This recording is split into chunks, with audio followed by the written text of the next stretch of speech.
One of the funniest things in all of my NBA reading that I've read is an author trying to give Terry Cummings full credit for the Spurs improving by 35 wins in 1990 when he arrived. As if David Robinson getting drafted didn't do a damn thing, he's giving all of the credit to Terry.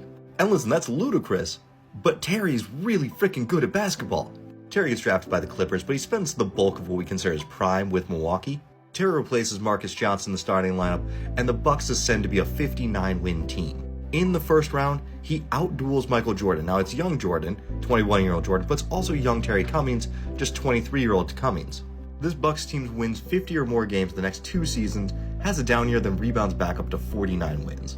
And all the while, Cummings is putting in like 20 points and 9 boards. For a 10-year stretch, he's 21-9. Milwaukee goes into a bit of a rebuild, ships Terry to San Antonio, where him and David Robinson turn a 21-win team to a 56-win team.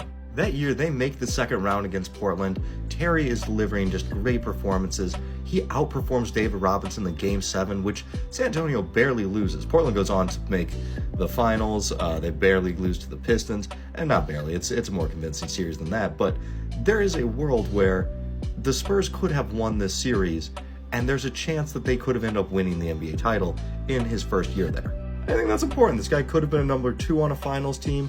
Maybe just a little firepower somewhere else. Maybe Robinson has a slightly better Game 7. It looked like this was going to be a really nice pairing for the Spurs for years to come. Spurs get 2 more cracks at it. 91, Terry has a bad series.